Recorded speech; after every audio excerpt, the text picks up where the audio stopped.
Je crois qu'il sommeille en nous un potentiel plus grand que l'on imagine, et que le révéler n'est qu'une question d'entraînement.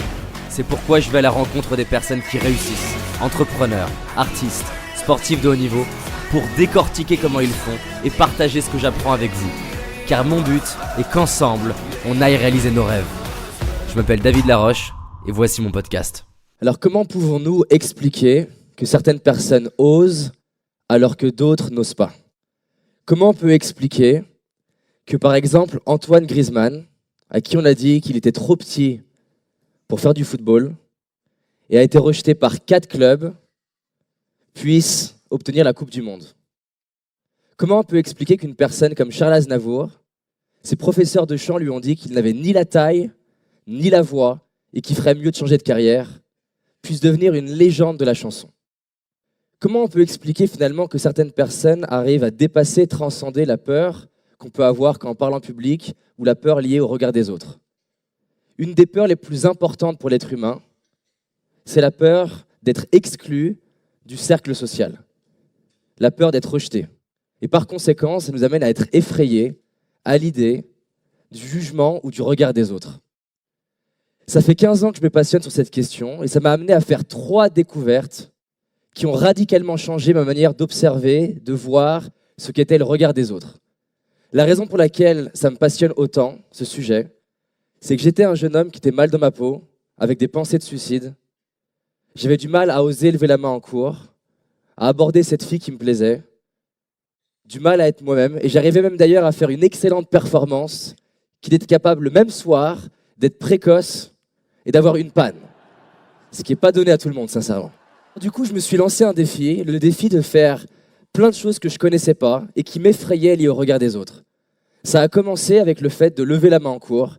Mes potes me disaient « Mais tu penses que tu vas un jour arriver à être confiant en levant la main en cours? Tout le monde sait faire ça. » À l'époque, j'étais trop stressé pour pouvoir répondre que oui, mais c'était bien la seule idée que j'avais.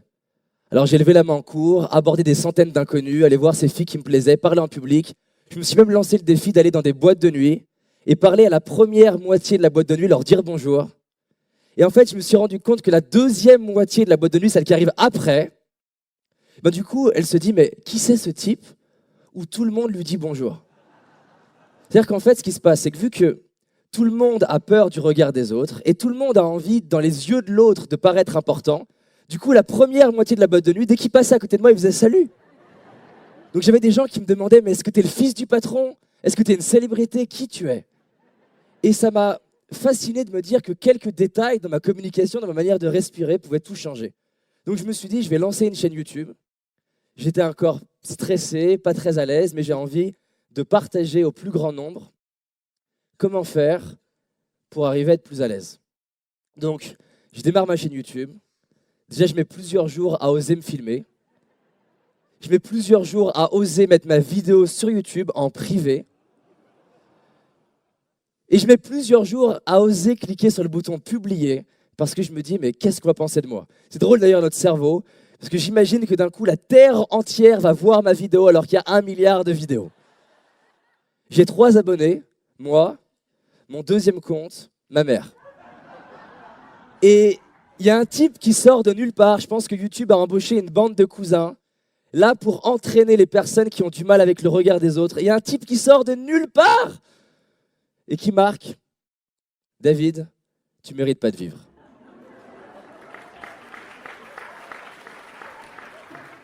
J'en rigole aujourd'hui, j'ai pas vraiment rigolé sur le coup.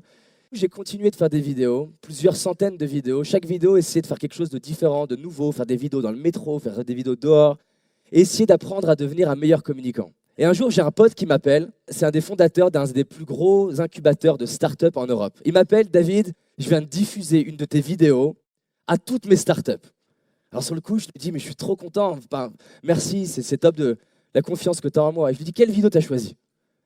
Il me dit, une de tes premières. Je lui dis, pourquoi tu as fait ça ? Pourquoi une de mes premières ? Il dit, non, mais je sais ce que je fais. Je vais attendre quelques semaines et je vais leur donner une de tes dernières. Je dis, mais pourquoi tu fais ça ? Il me dit, je veux leur montrer que vraiment, tout est possible. Et sur le coup, exactement comme vous, je me dis, c'est une critique, c'est... Qu'est-ce qu'il veut dire par là ? Ça m'a amené à faire, comme je disais, 3 découvertes qui ont transformé ma vision. Alors, je vous montre cette image. Ça, c'est une image de mes premières vidéos où j'avais testé les t-shirts. Je me suis dit, là, ça marche pas, c'est à cause du costume. Donc, je mets un costume et j'ai un type pareil qui sort de nulle part qui dit, il faut que tu arrêtes de mettre le costume de ton père. Ça n'était pas le costume de mon père, mais je comprends pourquoi il disait ça. Grâce à lui, d'ailleurs, j'ai changé de costume. Et en fait, je me suis rendu compte que je mettais énormément de valeur sur les critiques. Il y avait toujours des gens qui me disaient, t'es trop jeune, tu ne peux pas y arriver, tu n'y arriveras jamais, tu t'exprimes pas assez bien. Et je mettais trop d'énergie là-dessus, trop de poids à ce que les autres pensaient de moi. Donc j'ai continué, je me suis dit, qu'est-ce que ça pourrait être un défi qui vraiment me fait flipper. En partant d'un ancien timide, le truc qui était le plus stressant pour moi, c'était de louer une salle. Donc j'ai loué une salle de 1400 personnes. Et je me suis dit, j'ai un mois pour faire One Man Show. Sachant que j'ai demandé à plusieurs personnes autour de moi qui m'ont dit, en un mois, jamais tu pourras faire One Man Show, c'est impossible. Donc j'ai réservé une salle, ça a donné ça, 1400 personnes. J'étais terrorisé, sincèrement, avant de monter sur scène. Je pense que j'ai jamais été autant de fois aux toilettes en 20 minutes avant de monter sur scène. Et ça m'a permis d'avoir ma première découverte. L'entraînement, le fait de t'entraîner tous les jours à faire des choses que tu ne connais pas, le fait de te dépasser, le fait de te remettre en question et pourquoi pas apprendre des critiques, parce qu'il y a des critiques qui étaient intéressantes. Je me suis rendu compte que l'entraînement, ça rend obsolète les critiques. C'est-à-dire qu'il y a plein de gens qui ont dit tout un tas de choses sur le fait que je ne pourrais pas y arriver. Mais quand toi, tu n'es pas concentré sur les écouter, mais concentré sur apprendre et faire des choses que tu ne connais pas, et bien finalement, le temps qu'ils aient fini de parler, toi, tu as progressé. Et j'aimerais du coup partager aujourd'hui cette idée et cette invitation à aller faire des choses qui sont challengeantes pour soi. Alors chacun sa taille. Aujourd'hui, j'ai le privilège, la chance de côtoyer, rencontrer, interviewer, accompagner des personnes qui excellent dans leur domaine, producteurs du Seigneur des Anneaux, des sportifs olympiques, des champions du monde, des entrepreneurs qui génèrent plusieurs dizaines de millions d'euros. Je peux vous dire d'ailleurs que peu importe là où ils en sont, tous sur Terre, il y a quelque chose qui nous fait peur lié au regard des autres. Et mon invitation, c'est de dire qu'est-ce que je peux faire qui me fait vraiment flipper et qui peut-être va me permettre en plus d'être fier de moi. Être là avec vous, ça me permet de repenser à ce jeune homme que j'étais et de me dire « Waouh !» Ça me paraissait impossible et ça allait au-delà de ce que j'imaginais parce que ça a démarré avec un truc où mes potes se foutaient de ma gueule, qui était de lever la main en cours. Je suis allé donc plus loin dans ces défis. Je me suis dit « Ok, qu'est-ce qui me ferait encore plus flipper que le spectacle ?» Et on va partir aux États-Unis et je vais annoncer à tout le monde sur ma chaîne YouTube et partout le plus possible que je vais interviewer 30 Américains considérés comme inaccessibles. Sachant que quand j'annonce ça, j'ai aucune idée de comment je vais faire. Donc je me retrouve à New York. Première fois à New York, je ne sais pas comment je vais faire pour interviewer quelqu'un et j'obtiens l'interview avec Seth Godin, qui est un peu une légende aux États-Unis du marketing. C'est quelqu'un qui a accompagné Yahoo. À la fin de l'interview, il me dit « Quand est-ce qu'il est ton train ?» Sous-entendu, ce serait bien que tu dégages. Je suis sur le quai du train. C'est ma première interview de toute ma vie à New York, aux États-Unis. Et je suis en train de réaliser que j'ai certainement raté une des interviews les plus importantes de ma vie. La raison pour laquelle j'ai raté cette interview, c'est qu'en fait, mon anglais est pourri. Et donc, Seth Godin, c'est quelqu'un qui passe au TED aux États-Unis, le plus gros TED, à la télé, à la radio, et qui est habitué à raconter des blagues. Sauf que quand il raconte une blague, il est habitué que les gens rigolent. Mais vu que j'ai un mauvais anglais, quand il raconte des blagues, je ne comprends pas que c'est une blague, ou des fois, je comprends 2 minutes plus tard. C'est la raison pour laquelle mes interviews suivantes, quand tu les regardes sur ma chaîne YouTube américaine, tu vois que je rigole dans le doute. C'est-à-dire qu'il y a des moments où je rigole, ça n'a rien à voir. Et c'est pour ça que j'ai plein de commentaires de ce type-là sur ma chaîne YouTube américaine. Alors, c'est la traduction. Super interview côté de l'interviewé, donc pas moi. Hein. Mais si j'entends encore ce Frenchy boy, c'est une traduction, pouffer de rire comme une fillette, 3 petits points. Dès comme ça, j'en ai des centaines. Des gens qui m'ont dit que ça serait mieux que j'arrête de parler anglais parce que ça leur fait mal à l'oreille. Des gens qui m'ont dit que vraiment, c'était les déshonorer, ces gens-là, que de les interviewer avec mon anglais de merde. Alors du coup, je me suis lancé d'autres défis, parler par exemple devant 200 personnes qui étaient les dirigeants de boîtes de S&P 500, c'est un peu comme le CAC 40. Et à la fin de mon intervention, j'ai quelqu'un qui va voir l'animateur et qui lui dit « Mais pourquoi lui ?» Non, mais sincèrement, je veux dire, pourquoi lui? Il y a eu tous des excellents et pourquoi lui? J'ai un autre qui vient voir l'animateur et qui dit « Tu sais, dans tous les intervenants, il n'y en a qu'un seul que je retiendrai. Je n'ai pas tout compris ce qu'il a raconté. Mais par contre, je pense que notre entreprise, elle a un peu plus besoin de l'état d'esprit qu'il a eu. Faire 10 000 kilomètres, aller parler une langue qu'il ne connaît pas, devant des personnes qui l'impressionnent. Je pense que si on faisait un peu plus ça dans notre entreprise, eh ben, il y a peut-être des trucs qui pourraient se passer. Alors, je commençais à me poser des questions. Est-ce qu'il n'y a que moi qui suis critiqué? Donc, je suis allé sur Internet, sur un site qui s'appelle Allociné, voir mon film préféré, ce que les gens en pensaient. Et 5 Oscars, 2e meilleur film au box-office monde l'année de sa sortie. Et quand tu vas sur Allociné, que tu regardes les commentaires les plus mauvais, tu as des personnes qui sont sincères. Et je vous en ai sélectionné 3 que j'ai vus aujourd'hui. Je les ai trouvés magnifiques. Alors, le premier, c'est sans aucun doute un des films les plus ratés de l'histoire du cinéma. Bref, une daube magistrale. Ok? C'est mon film préféré. Le film est tellement nul qu'il devient une parodie. Les joueurs jouent mal et n'ont aucun charisme. Et le dernier, je l'ai trouvé efficace, insupportable. Et ça m'a soulagé. Ça m'a soulagé parce que je me suis dit, si Gladiateur, les gens peuvent dire ça, franchement, tout est possible pour moi maintenant. Ça m'a soulagé, ça m'a donné ma 2e découverte. C'est qu'en fait, quoi que tu fasses, tu peux être le meilleur sportif au monde.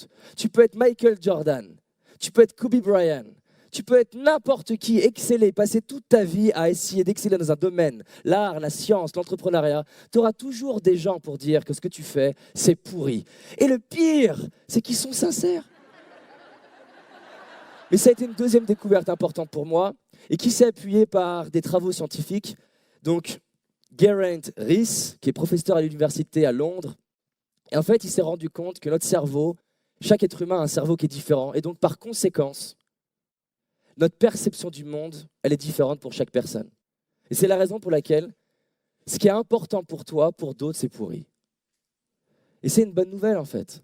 On peut se libérer de l'idée que d'autres personnes puissent nous critiquer et juste intégrer cette 2e découverte. La critique est inévitable. Je le savais déjà, mais rencontrer des scientifiques pour me le partager et vivre cette expérience m'a libéré. Et donc, vu que c'est inévitable, eh ben, autant aller faire ce qui me fait vibrer. Si ce qui vous fait vibrer, c'est de l'art, autant aller faire de l'art. Si c'est voyager, voyager. Si c'est apprendre une langue, apprenez une langue. Faire un tour du monde, partir dans l'espace, créer votre entreprise. Combien de personnes je vois ne pas oser faire des choses qui sont importantes pour elles, juste parce qu'il y a quelqu'un de leur entourage, un ami, un enfant, un parent, un collègue de travail, qui leur dit « c'est mort ». Suite à ça, je suis allé plus loin dans un autre défi qui était d'interviewer des personnes qui excellent. Et j'ai pu interviewer quelqu'un qui est un des plus grands acteurs français, comédien, et qui fait aussi du théâtre. Et en privé, il m'a raconté une anecdote de sa vie.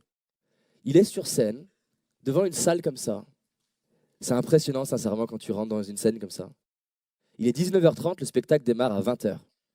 Il est paniqué, il ne se sent pas bien, il est habitué au stress, mais là, c'est particulier. 19h45, toujours dans les loges et stressé. Il n'arrive pas à se rappeler de son texte. 20h, l'heure du début du spectacle, il est toujours dans les loges. À votre avis, qu'est-ce qui se passe? 20h15, toujours dans les loges, paniqué, les mains moites, il n'est pas bien.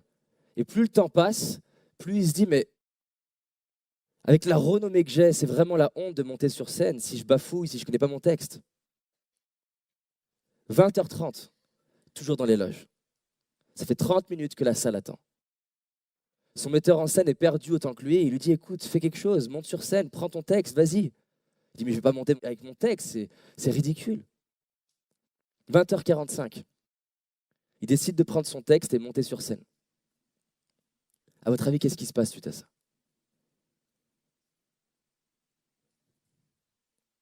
Il va passer tout le reste de la pièce de théâtre avec le texte à la main, incapable de retrouver son texte. C'est long. Une pièce de théâtre entière quand tu es stressé et paniqué et que tu as ton texte à la main. Et à la fin, il va avoir la standing ovation, la plus longue, la plus grande qu'il a jamais eue de toute sa carrière. 3 ans plus tard, il est dans une autre ville et il y a quelqu'un qui vient le voir en lui disant « Mais j'étais là !»« T'étais où ?»« J'étais là !»« T'étais où ?»« J'étais là ce soir-là. » Le soir, vous aviez votre texte. C'est peut-être pas pour vous le meilleur spectacle de votre vie, mais pour moi, ça a été le plus impactant dans ma vie. Ce soir-là, il a transformé ma vie. Vous imaginez pas le nombre de choses que je n'osais pas faire par peur d'être critiqué, parce que je me disais que ce n'était pas encore parfait. parce que j'attendais d'être parfait pour démarrer mon entreprise ou démarrer de parler en public. Et ce soir-là, vous m'avez libéré, je me suis donné l'autorisation d'aller réaliser mes rêves. Merci.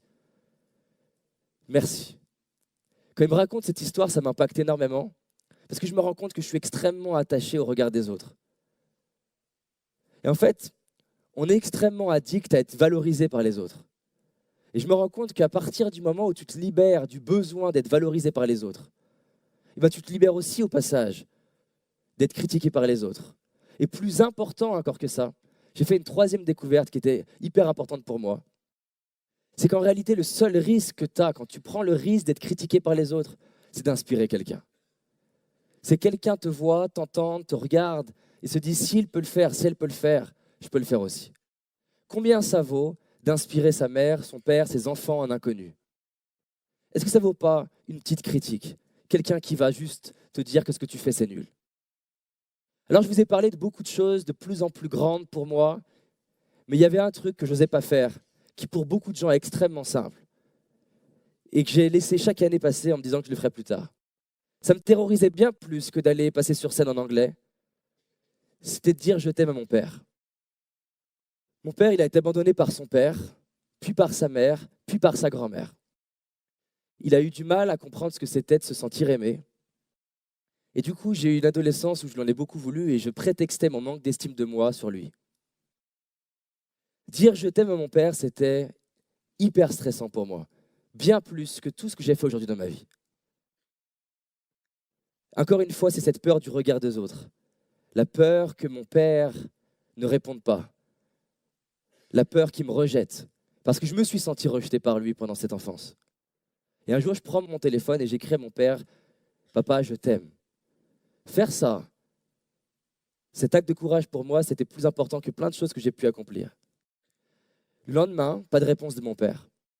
Le surlendemain, pas de réponse de mon père. Et le troisième jour, j'oublie le SMS.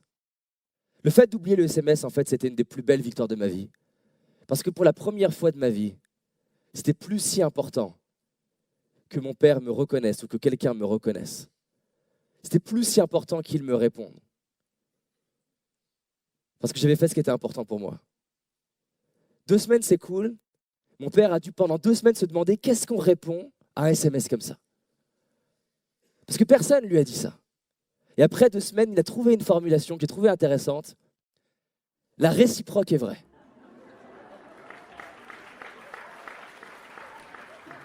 J'aurais reçu ce SMS à 15 ans, je lui en aurais voulu pour ça. Mais quand je reçois ce SMS il y a quelques années, j'ai les larmes aux yeux parce qu'en fait, mon père, je réalise, par toutes ces expériences, le prendre dans mes bras alors qu'il se rédifie, que mon père, en fait, m'a toujours aimé, sauf que je n'étais pas capable de le voir parce qu'on a 2 cerveaux différents et 2 enfances différentes. Mon père il m'a donné tout ce que lui n'a pas eu. Un toit, à manger, des études. Et quand je pensais qu'il ne m'aimait pas, ce qu'il me disait, c'est fais attention, continue tes études parce que moi, je sais ce que c'est de ne pas manger. J'ai compris que mon père, en fait, m'avait toujours aimé. Et suite à ça, ça a changé notre relation. Et d'ailleurs, j'ai beaucoup de gratitude pour mon père aujourd'hui parce qu'il participe à la réussite de mon entreprise. Parce que j'ai osé traverser ce regard de l'autre et être prêt à être rejeté par lui. Donc j'aimerais terminer par une invitation. L'invitation que vous alliez faire au moins une petite chose inconfortable pour vous. Elle peut être petite aux yeux des autres ou grande pour vous. Ça peut être un truc énorme aux yeux des autres ou simplement lever la main en cours. Parce qu'en fait, j'imagine un monde, et j'ose imaginer avec vous un monde, où si nous, ensemble, on ose faire des choses qui nous inspirent, eh ben on pourra peut-être voir ensemble un monde où il y a des jeunes, des enfants et des adultes qui osent vivre la vie qui les fait vibrer, peu importe ce que les autres pensent. Et j'ai envie de terminer avec cette phrase de Steve Jobs que j'adore, qui a marqué ma vie. Votre temps est limité, ne le gâchez pas en menant une existence qui n'est pas la vôtre. J'espère que tu as aimé ce podcast. Si c'est le cas, abonne-toi pour que je puisse te partager d'autres stratégies pour réussir tes rêves et tes projets. Laisse-moi un 5 étoiles, ça me ferait vraiment plaisir. Et si tu as envie d'aller plus loin, j'ai réalisé une vidéo qui s'appelle « Les 5 erreurs » que font la majorité d'entre nous et qui va causer l'échec de nos projets, nos rêves et notre réussite. En sachant qu'une seule de ces erreurs va t'empêcher de réussir et d'être pleinement heureux. C'est une certitude. C'est une vidéo gratuite, en tout cas pour l'instant, et pour la trouver, tape dans Google David Laroche, les 5 erreurs cadeaux. David Laroche, les 5 erreurs cadeaux. Et tu vas tomber dessus. Je te dis à très vite pour un prochain podcast et on avance ensemble.